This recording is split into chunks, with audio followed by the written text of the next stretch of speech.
welcome everybody to another episode of The Most Important Conversations. Today we're talking about relationships. I'm with my co-host, Jenna Smith. How you doing today, Jenna? Good. And Jenna, man, oh man, have I got a conversation for us today. Yep. Yeah. So we've touched on the manosphere phenomenon here and there in some other episodes. But in the last couple of weeks, I've really noticed this. I mean, I guess it's always in the news, but I've really noticed it kind of popping again. Just, I think a bunch of new research and some reporting had come out recently about, I'm just going to riff off a couple things. So sort of the growing popularity of the manosphere, over 40% of men between the ages of 18 and 24, according to one study, identified as being part of this manosphere. And then there's this trad wife movement, which is the other side of this, which is women who are opting to be in relationship with manosphere identified men. There's stories of even I guess they're technically still young, but men in their mid-30s who are in some instances reported leaving their relationships because the woman they're in relationship with and have been with for many years is not wanting to know their role as I these respond men. very well to that. Yeah. And so these were men who weren't like this. Like, I was reading about a bunch of these different stories of women who are like, he was emotionally intelligent. He talked about his feelings. We shared the chores of the house together, and we've been together for 10, 12 years, whatever. And then suddenly in these examples, these men get sucked down the manosphere rabbit hole. The Jordan Petersons, the Andrew Tates, the Theo Vaughns, these are all sort of opinion leaders in that world. And they start demanding to be respected in the way of know your role, serve me, obey me, this kind of thing. So there's men and women on that side of the equation. Let's call it the manosphere, the trad wife sphere. Yeah. And then, which is really just misogyny moving into the mainstream, really. We're going to talk about this, and the individuals who are participating in this movement basically relegating themselves as basically, just basically saying, I'm going to fulfill a role. I'm no longer going to be a creator, and no longer going to be responsible for myself and who I am committed to being, not only in the world, but in my relationship. And I'm not going to co-create with my partner anymore. My partner's just going to, me man, you woman. That's it, right? Yeah. Roles, we've got it all laid up. We can just shut our brain off, basically, Yeah, it's the lazy option. And then there's the other side of this, which are women who aren't wanting to be a part of that. And they're saying, you know what? If this is the direction, I mean, listen, 40+%. If this is the dating pool, I'm just going to opt out of this, right? I'm going to unsubscribe, as you put it. Yeah. And I'm going to focus on my education, my emotional health, things I'm interested in. I don't need a relationship, which then they don't need that relationship, that kind of relationship. Yeah. But they're kind of like, it's this movement is so loud right now. Yeah, no, they are. I have a friend who will continually send me, she's 35. I met her in Mexico, and she will send me stuff, and I could just tell she's so jaded. But it's like, men this, men that. And she doesn't want to be, but then she keeps seeing more evidence of it. Oh, it'd be nice if you could rely on them. It'd be nice if they could, whatever. It's just like, she sends me a lot of Instagram little things about how shitty men are, without being a man hater necessarily. She wants them to be better because she wants to date and have a good relationship, So she's in this frustration about that. So I can see it in there, literally coming into my inbox. So yeah, and it's kind of strange, right? So how did we get here? So I don't know, it's chicken and egg, right? But what I can see is this sort of recursive downward spiral. Because and I'm not suggesting women should be in relationships with people they don't want to be, but if women are just the zeitgeist of dating at the moment happens to be headed in the wrong direction for, independent women who don't want to just know their role and shut up and, not have anything going on in life.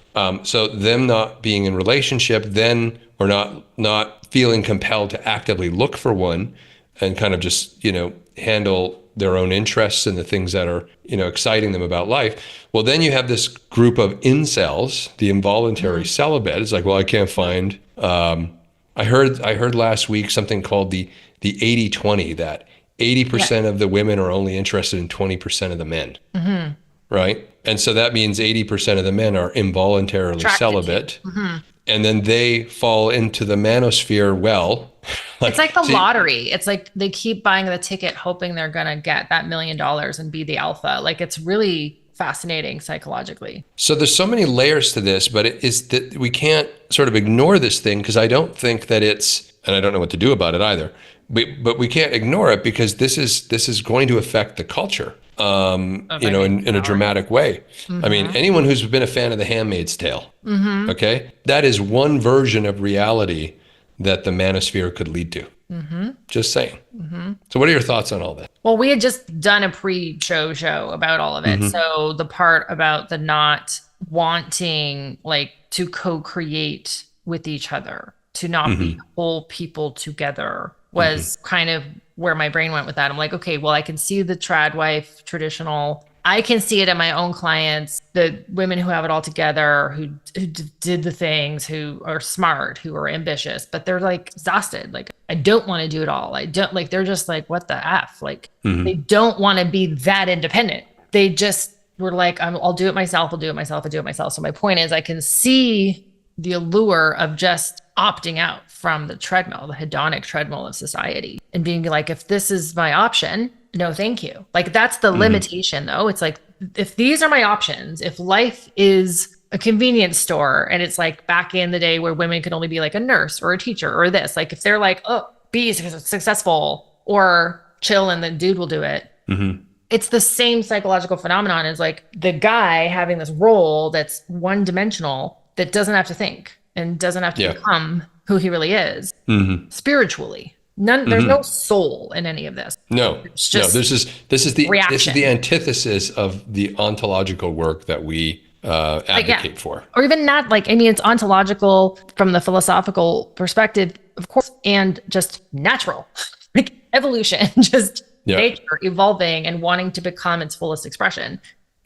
Because to me, the villain is the societal programming from a capitalistic society, from a do this, get that, transactional, that people have just been trained in. So they're just all just reacting to this story that everyone's subscribed to, hence the unsubscribe. Yeah, I mean, in every minute of our life, or we have opportunities throughout our life, and every minute theoretically could be a choice where you choose to step into your power as the highest created example of what's possible for you, or you don't. And as you talk about on several of the episodes that we've done, when people are in fear, when people feel like the world is against them, when they become feral, and it's just survival, this sort of Darwinian, origin of the species, might makes right, survival of the fittest kind of thing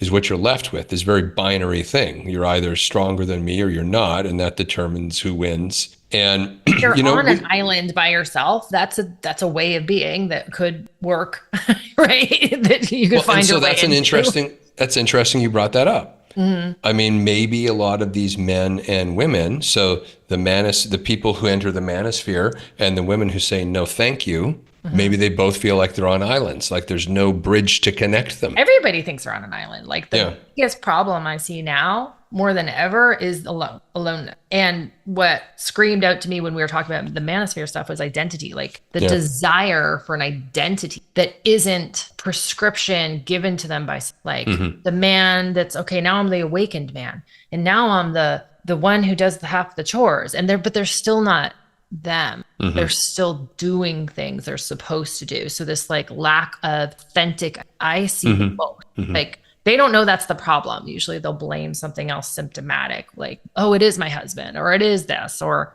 If only, or like now it's the politics. So like people will blame something else, but really the aloneness, like no one knows how to connect. I just see an entire subset of society adhering to this as a society of victims. Yes. Fundamentally.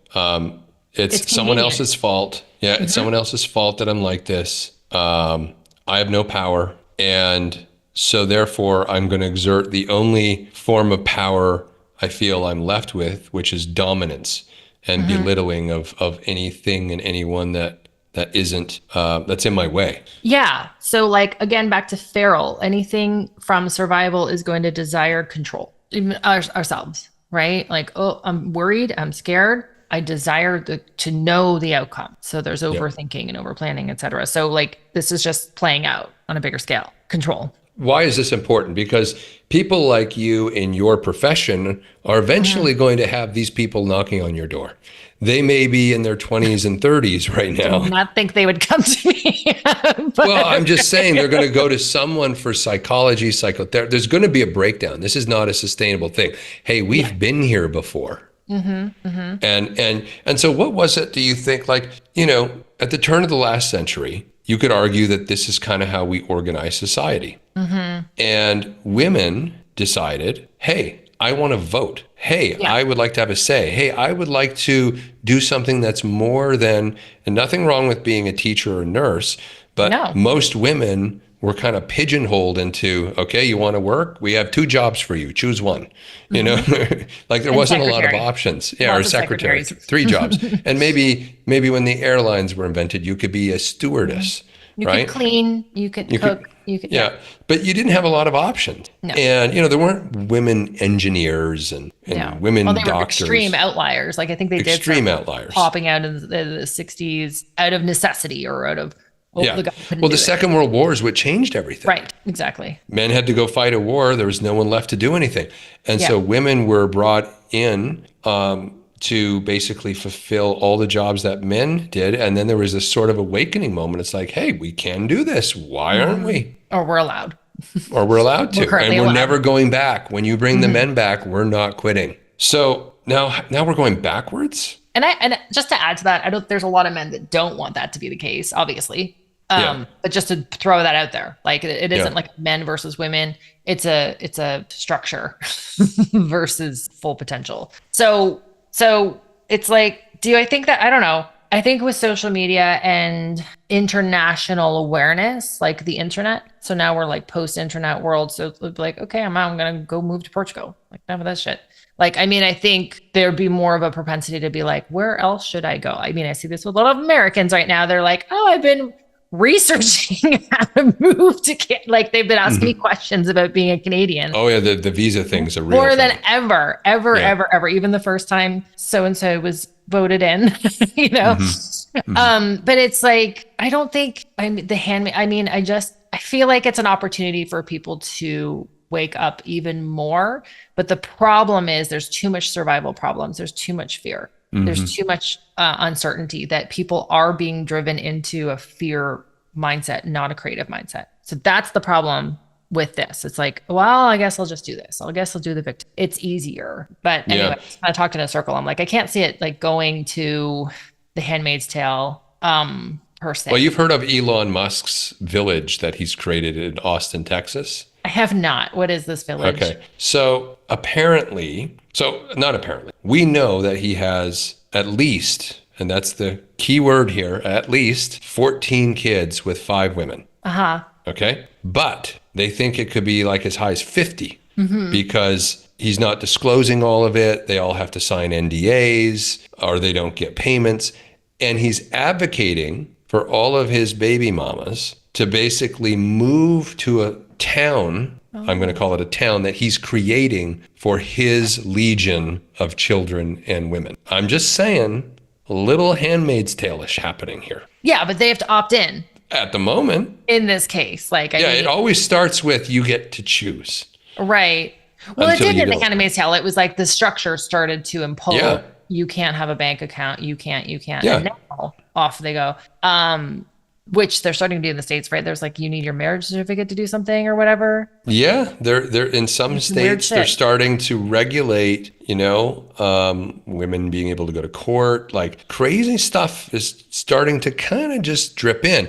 And this is not, in my opinion, disconnected from this manosphere movement. And also this turn back to religion.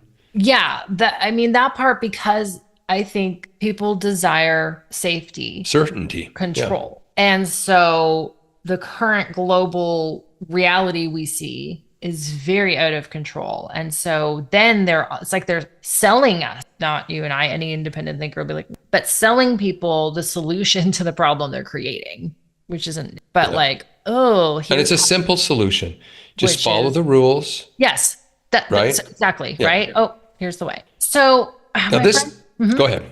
You go ahead, and then I'm going to jump in. My friend was we were hanging out at her house, and she was just like, I don't know where her brain was at the moment. She's like, people need what you do now more than ever, just between AI, fake news, that looks just as real. I mean, I can bullshit proof it. I'm sure you can too, but some people literally can't. And I'm like, you think this? You can't hear the different inflection? They can't. I'm like, but if you don't have a strong sense of your body, if you don't have a strong sense of like being in being versus the thoughts in your head, the noise, you are going to be controlled in terms of thought. And so anyway, she was just randomly saying, now more than ever, people need to know how to like bullshit proof them. Absolutely. And the way you bullshit proof yourself is yourself. Yeah. Okay. To get a little philosophical here, anyone who's seen the movie, very practical. Very practical. Well, I'm someone who believes that philosophy is incredibly practical. Many people maybe listening or watching may have seen the movie. Maybe you've seen it, Catch Me If You Can, with Leonardo DiCaprio. So long ago. Right? So long ago though. Yeah. But there's this classic scene where Tom Hanks finally what was his name? Abagnale, I think was his name. Frank? Anyway, no. That was the character. Do not know his name. Something like that. Frank Abagnale, something. Anyway, Tom Hanks asks him, because remember, he was like the world's best counterfeiter, right? He was, and he says, how did you get so good at this? And he was watching the FBI trying to figure out what was counterfeit bills versus real bills. But what they were doing was trying to master all the different counterfeit bills. And he was like, that's ridiculous. If you want to know what a counterfeit bill is, know what the original looks like better than anyone. And then it doesn't matter what the counterfeit bill is. You'll always know. To me, that's a metaphor for know yourself. If you know yourself, then you can't be duped by these counterfeit movements. These movements that ask you to disown your own power. These movements that require you to shut your creativity, your mind off, and just follow the rules. I mean, what we're talking about here from a philosophical and ontological standpoint is the difference between being a creator of your life or a consumer of your life. And in this case, we're talking about relationships. Being a creator of who you want to be in the world, the type of relationship that you want to create. We're always creating, whether we realize it or not. And even when we're in consumption mode, we're actively creating our reality. It's just that we're consuming the rules and the structures from outside in instead of inside out. So it's interesting because I'm going kind of through some different thoughts around this. When I think of stressful periods in human history, wars, economic crises, this sorts of thing, what we see is the arts and creativity skyrocket. Because people need to express. You think about the civil rights movement, you think about the movement in the 1960s with Woodstock and the hippies and all of this, trying to change the culture, the counterculture movement that was driven by art, which is therefore driven by creativity. Yeah. Well, It's driven by, I've had enough, and this extreme emotion that needs some sort of action. Yeah. So, but you're saying this moment of stress, this moment of anxiety, this moment is causing people to go feral. So I'm just observing this interesting dichotomy that in moments of stress, creativity tends to, I think actually it just becomes, I think it's still skyrocketing. Binary. Yeah, I think it just becomes split. Yeah, it's just not, there's going to be the people that move toward the energy. And they're the fighter energy. It's kind of like a fighting energy, but it goes into the creator realm versus competition, right? So it's not competition based. Whereas the other people are just like, oh, it's kind of fight, flight, freeze. in So a it's way, kind of, right? Like the other people freeze, or like they just collapse into the like so resignation. really the people in the manosphere, it's an interesting spin because their spin is we're such big men, but really they're giving up. Really, they're just giving up. I'm I'm just not going to going to be a listen to this creator. guy, which Yeah. is like, how freaking alpha is that? Yeah. I'm going to listen to Jordan Peterson. That's about as beta as you can get, or whatever, I'm whoever not it going to is. create my own identity. I'm just Yeah. going to be like, yeah, dude, yeah, I'm going to listen to you're so what someone right. tells me to do and just do it. And there's a difference between listening and then going, oh, I'm going to take that. I'm not going to take that. That works for me. That doesn't work for me, and Yeah. creating your life. Yeah. But to just listen to what someone says, and because you don't have your own identity, because you're afraid of facing your own existence and seeing if it's a void of nothingness, that's the fear. Or that there's something more. So a creator is going to look into the void and be like, cool, I'm going to create something. Opportunity. Whereas the other person's going to be like, too scary. I can't do it. I'm opting to just follow what this guy's saying. Tell me what to do. It's just like, but their identity is a band-aid that keeps their reality together. And that's why they have to be right. And then they have to like all group together. And it's like a sports team thing, like the phenomenon of this. Yeah, the groupthink phenomenon of this Yes. is incredible. Like we have to reinforce each other because actually we're so weak that if we don't get reinforcement from someone else saying, yeah, you're good for you, I'm doing it too, right? It's really weakness, feigning as strength. Which is all of that arrogance. So it's not the manosphere, it's the human psychology. it's the babyosphere, the child's, like they're infantile. And what we talked about before we started recording was that, I was saying to Chad, like, what are we going to talk about with the manosphere? Like, why should anyone care that isn't in the manosphere? And then it was started to be like, oh, why are men opting for this? Opting out. I can see in the women's husbands or the men I see is a propensity for laziness and desiring women's standards to shrink to their level of convenience. And then there's the women who are just like, no, I've had enough of shrinking to what's lazy and convenient for you. So I do see that a lot. Like that. So that's one factor into the entire thing of like this. When I say lazy, I don't mean just, hey, can you take the garbage out? But some people don't. They don't do the simplest things. They'll go play video games and they'll create a story to support their excuses that has to be true. And they'll have these little temper tantrums, and there's just no desire to be better.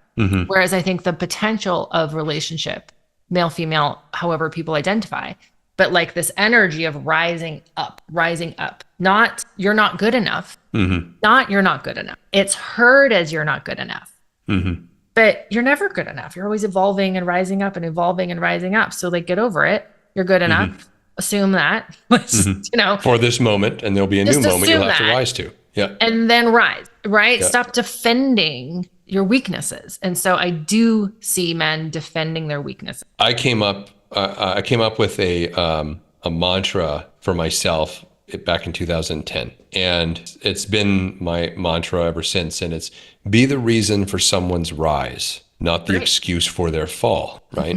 And I think that this manosphere is kind of a big, club of let's all be the excuse for our fall. Totally. Instead of, encouraging. And it's wrapped in. At least we get to be right. But at least we get to be right. Yeah. But it's also wrapped in the I'm helping you rise, man. Right. But you're not, because they're not individual men anymore. They're just a club of group thinking, follow the rules. Someone's, the opinion leader alpha influencers are telling us all what to do.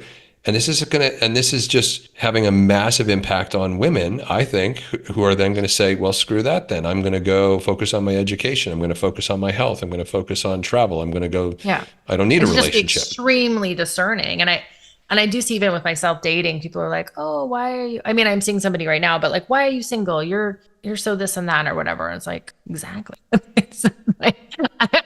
It is, especially with my lifestyle being like a speaker and traveling and this and that. And most men will want to know you're going to be there. Like you're going to this place and this is our life. And that's most people's desire. So if you're a creator person who doesn't fit in boxes, like you kind of have to find another one like that. But for most people, what I see people post-divorce dating, really accomplished women, who are not willing to be the one holding it all together, because they would have attracted weaker men. When I say weak, I don't mean that they would create excuses for their weaknesses. It's just the biggest thing. It's like, I'm this, I'm that. And they just didn't grow. They didn't take it on themselves to grow. They would blame and create excuses. And then she would have to hold it all together and then became exhausted. So what I do see is when they're dating, they're very discerning, but they are willing to date, just experience, to get to know people, and I think that's what people have to get back to, just like hang out. Yeah. Hang out with people, like get to know each other. Scott Galloway, who I really think is a fantastic, Scott Galloway, you've seen some of his stuff? I have, and I really like him. And I'm just like, is he not an economist though? He is. Yeah. He's a professor. Okay. He's at NYU. He's an economist, but he's one of the big opinion leaders in this masculinity crisis. But he's not an advocate of the manosphere. Quite the opposite. He thinks it's a pathetic excuse, like we're talking about, for what a real man is. Yeah. And he is someone who is trying to basically fight the headwinds of what's going on here. And so I'd encourage anyone who hasn't heard of him to check out Scott Galloway if this subject matter or topic interests you. But it makes me wonder, you're in the dating world. And so, I mean, have you come across manosphere men? I mean, I'm pretty sure I repel them. Okay. Like, I'm not going there. No, and I don't say what I say to boast. Like, I'll just be like, I have my own company. I have my own house. I literally don't say it in a boasting way. I'm just like, this is just facts. Like, so a manosphere guy would meet you and be like, so you're not going to be a trad wife. Well, I'd be a feminist Nazi, right? You don't want what's wrong. Yeah. So pretty sure I'm repulsive to them. But I also do want to say I have a lot of compassion for men right now. Like, not in a, not in a pathetic way. Like, just really just like, wow, the metrics of success for society are so messed up right now. To own your own house, to have your own this, to have your own that. It's hard, like to even create that identity of the alpha male in this current climate. Like, so if you're and you get some like McDonald's job, that is a bleak freaking world to look at, your future. Just to be like, this doesn't add up. I will never be able to afford that house. I will never be able to. So then no one will ever date me. And like, for a 20-year-old brain that doesn't, your frontal lobe doesn't, 26, like your ability to see beyond the moment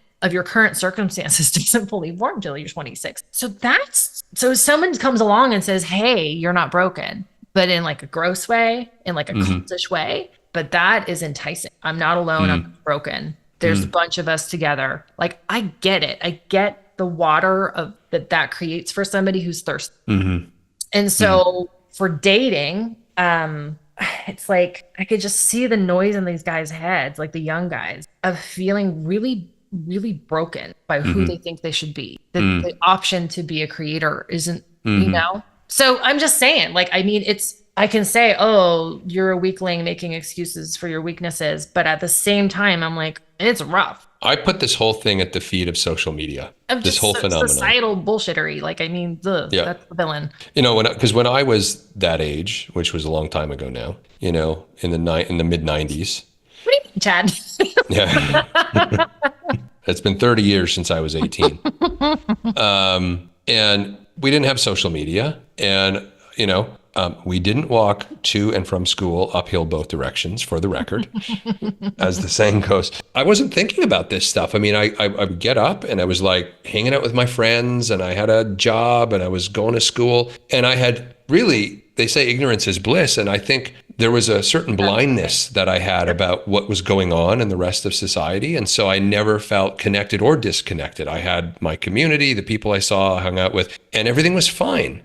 I don't where I'm going with this is I was listening to you and I was thinking to myself, what was the demarcation line where everything started to change here? Because I don't think humanity has changed that much in terms of, you have your friends, you have your community, you kind of do your thing, right? Find the thing, then you do the thing. You just find it. Like, we're all a little bit there's this great book that came out years ago called The Drunkard's Walk. And it's really sort of this meandering way that we get through life, Yeah.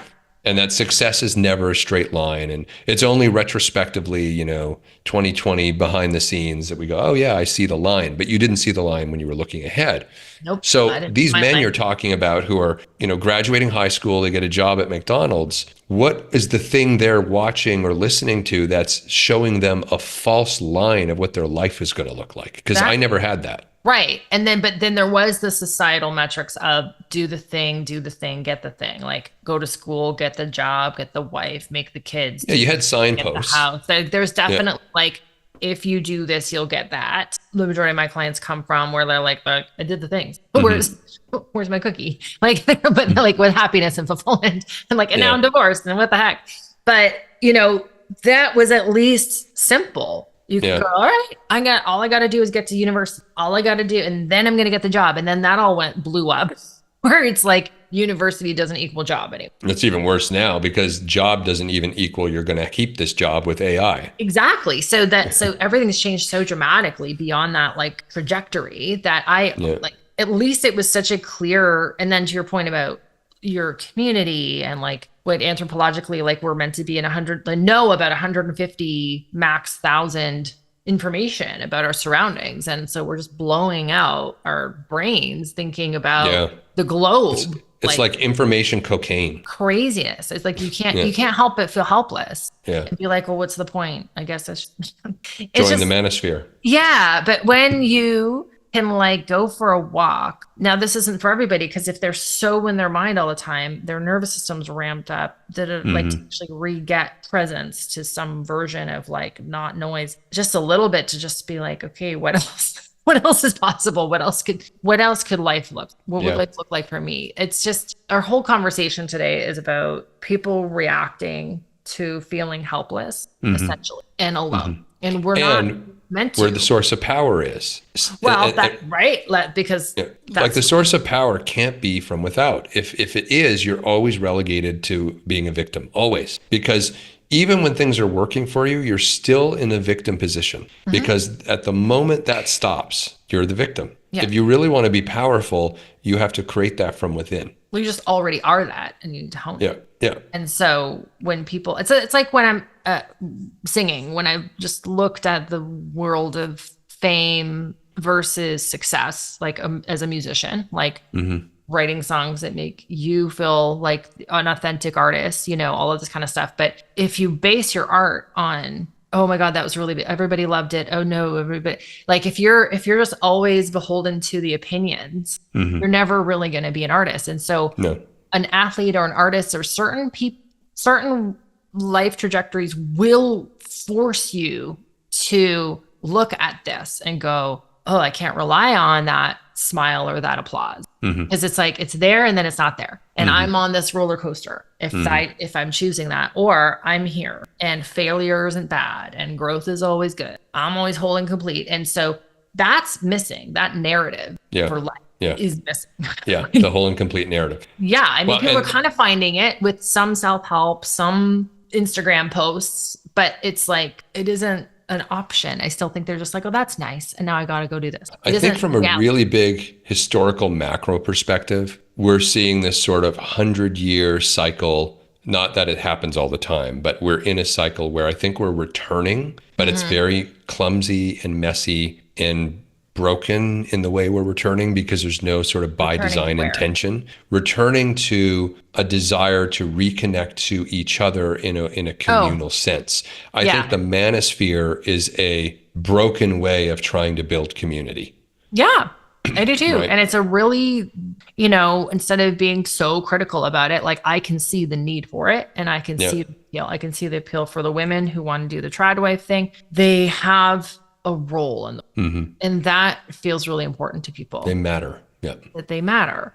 And so how can we get people to know they matter without having to society, right? Without having to give away all of your rights, all of your creativity, all of your, because that's the exchange. In exchange for community and certainty, I will give up my rights. I will give up my creativity. I will give up my. That's what a cult is, right? Like, I mean, exactly. This is a cult. Exactly. Yeah. And so people can look at these old documentaries and go, "What are they, dumb?" And you go slowly through it, and you're like, "That person just slow. Oh, okay. This is what we believe. This is what we believe. Oh, Mm-hmm. now I'm not alone. Oh, let me keep believing this. Mm-hmm. And then you just keep losing yourself You keep to losing yourself. fund the thing. Yeah. Whereas what we are talking about is the option that life is funding us in our existence. And there is this trust fall Mm-hmm. that no one wants to do. Most people Mm-hmm. will need to do with some form of discomfort that forces them to do a trust fall into there's got to be another way. That's,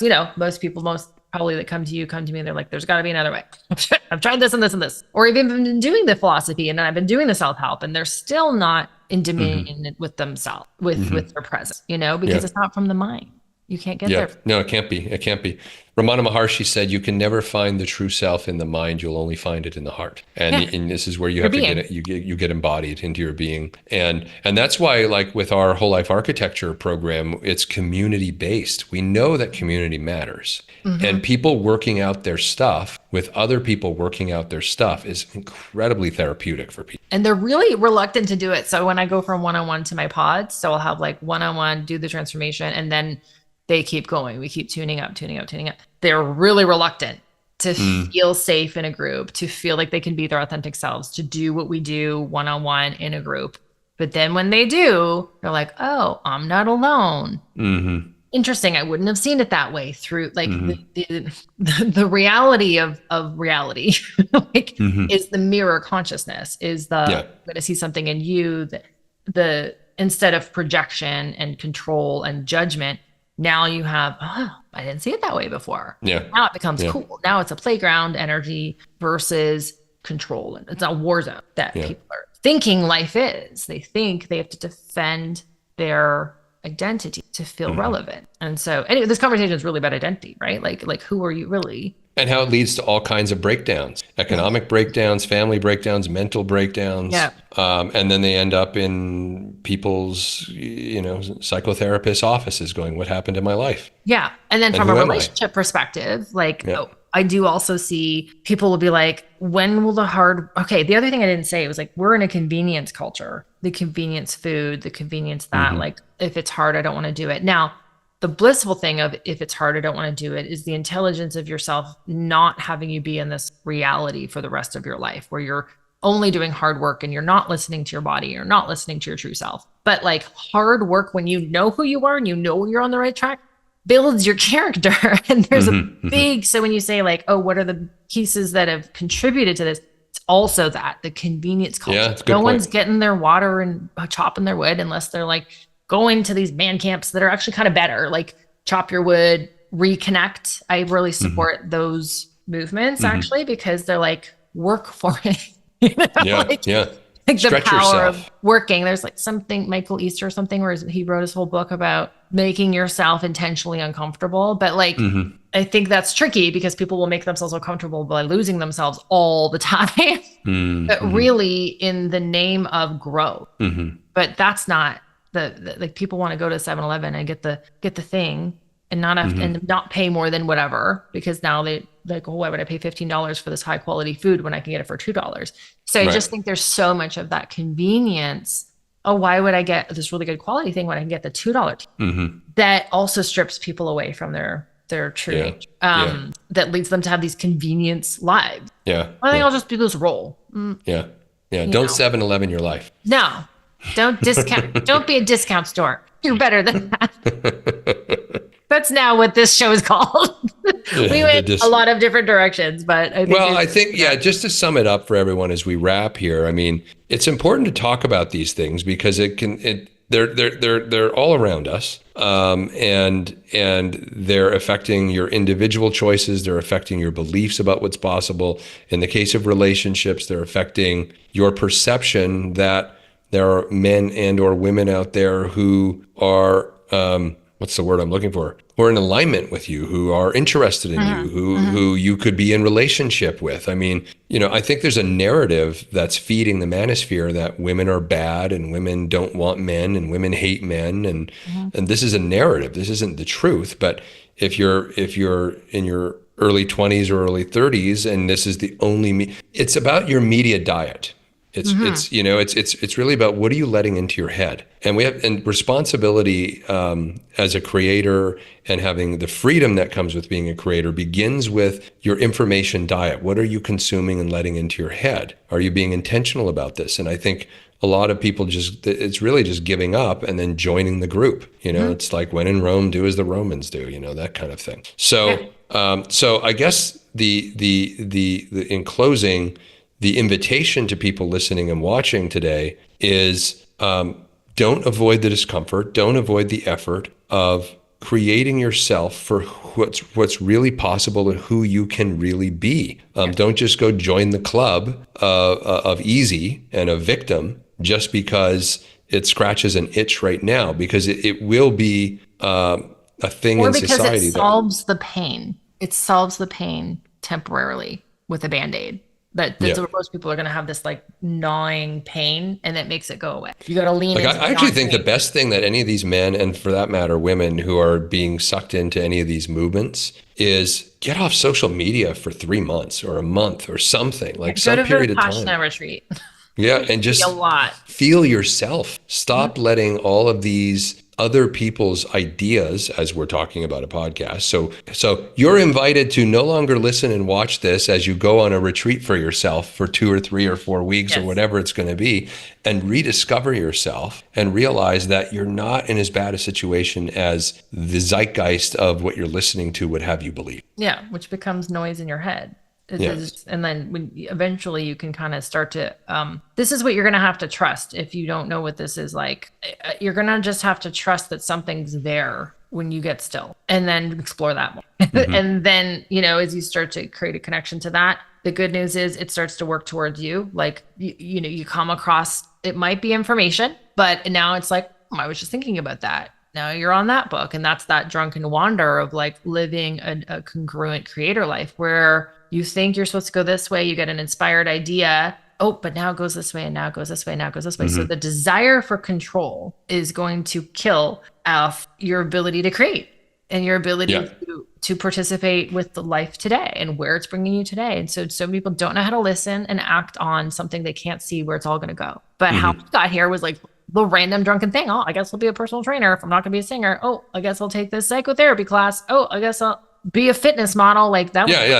When you were 17, you weren't imagining this life. Oh, but I just knew when and you didn't think that your life was useless either and worthless. You probably didn't have those thoughts. No, I didn't. I felt societal worthlessness like that. Like I need to be skinny and I need to be this. But I didn't have like the depth of it of like, I'm a void. I'm a nothing. Like I did have a sense, I think because I hung out in nature a lot and I was a singer, that those things that keep your spirit in your body kept me online, is the language I use, enough to feel those impulses without going, how's it all going to go? I might as well just not do it at all. Like that will stop most people. Well, I might as well just not do it. When my brain goes, oh, okay, I'm going to go walk to the lake. The lake's beautiful. Oh, why? You already walked. It'll just cut. If you listen to your mind, it will just rob you. It totally does. Go on that date. Maybe he won't like, maybe da. So like when you listen to the noise and the fear, it's going to rob you of your life, because life is going to give you these little breadcrumbs if you participate with them. So that's the takeaway. Like that will always happen. Yeah. And another takeaway I can add to this, piggybacking on what you're saying, and I tell this to people all the time. If you want to advance yourself, do the thing you're afraid of. That thing that you're like, but maybe it won't work. Do it anyway. It doesn't have to be a big thing. No. Right. So I think sometimes when people read that, do the thing you're afraid of, it feels like this like big thing. It's got to be this. Sometimes it's like, send that email. Or join the dating site. Like sometimes it's the small things that people don't do too. But just to say that your authentic life, that's the biggest pain point I see with people right now, is just speaking at a women's retreat. Self-trust, living authentic, feeling alone. These were different problems before 5 years ago. There was a lot of like, live your best life going on. This is like, I need to be myself. No idea how to do that. And it is already there. You know what I said in the last one, like the only thing missing is you, right? Like, So anyway, so the Manosphere is just a just a place for everyone to hang out that feels the same pain. Yeah, it's a place for people to hang out who feel the same pain. And I would add to that, for people who at this moment, at least, not that they can't reclaim it or regain it, but have basically thrown the towel in. And now they're trying to basically wrap it as this sort of machismo, But that's what the ego has always been. So I was kind of thinking this will be helpful for people who have like kids, right? Like, oh, my son's fallen into this. Yeah. Like I started working with a 16-year-old boy, fascinating, but he couldn't fall into the manosphere now that I think about it. But it's like, hopefully we'll just get him out on a different track. But like, he's very obsessed about certain things. And I'm just like, man, I don't know how to get this 16-year-old brain land long enough to accept some of these teachable moments. So it's just interesting to see how noisy his brain was, So anyways, so people have kids and stuff like that. It's just like, hopefully this helps them see the underlying compassion underneath it. Like, why is this happening? Why is this narrative happening? Like, what's the psychology behind it? Because I think villainizing other people is the solution. We're looking at creative conversation about it, but to just go like, what are some other options? But for people to see their kids with more compassion versus what's wrong with them. In my day, do the thing. Yeah. Ask a girl out. And to your point that you just made a few minutes ago, the thing you're afraid of, you will, if you avoid doing the thing you're afraid of long enough, then the thing you're afraid of becomes a bigger and bigger mountain, even though it's a smaller and smaller thing. Like now going to the dating site, that's like a big mountain for people. Yeah. Whereas that's a nothing burger, as they say. Like, go to the dating site. What the heck? Put your name in there. Do the thing. I mean, I've seen the dating sites. It's not a high bar. So no, it's not a high bar. Thinking about it, like sometimes I'm like, really, that picture? This is what I'm saying, is that when you extricate yourself long enough, you're making up the stories. It's the monsters in the closet. Yeah, the grit that you have just dissipates. And so you've got to start to build your capacity again, and that's where titration comes in, right? This sort of slowly inching, nudging. There's a book, Nudge, years ago. Atomic Habits is a more modern version of the nudge concept. But I'm sure a bunch of people read them, but still didn't do the small thing. Actually, that's always the case. And even if, and the percentage of people who read them is quite small anyway, because most people requires responsibility. Anyway, hopefully that was helpful. That was our drunkard's walk on the Manosphere today. It was, sometimes our conversations are a lot more laser targeted. Today, I didn't know how to target this. Easter it's like Monday. this. Yeah. I'm kidding. Yeah. No, there's no way to target. It's like, okay, this is the solution. It's like, it's just so big. Anyway, we did our part. Now it's up to you to do yours. Don't just consume this, create, get out there and do something. Don't feel like you're a victim, and get off social media. I really think get off the media, just get off it. Go do something. I only look at social media to look at cute animals, by the way. So people go talk touch about grass. Doom scrolling. I'm like, that's some joy scrolling right there. That's my wife's social media these days. She watches cats. Cat videos like and a funny baby things. Platypus that I would never see otherwise. Yeah. But you have to have enough. You have to know yourself well enough to not tripwired. They literally call it tripwired into someone else's noise. When I see the noise, I'm like, well, like I'm repulsed by people's desire. Animals do bring a lot of joy, don't they? Animals? Watching animals. Anyway. Animals. Okay, everyone. Thanks for tuning in. We'll see you. If you're going to do social media, just look at animals is the bottom line. Yeah. Yeah. Or comedy. I watch a lot of comedy too. Totally. Like joy. Hello. Yeah. Yes. Yeah. Choose joy. That's the solution. All right. Thanks for tuning in, everyone. We'll see you on the next episode of The Most Important Conversations for Relationships. See you then.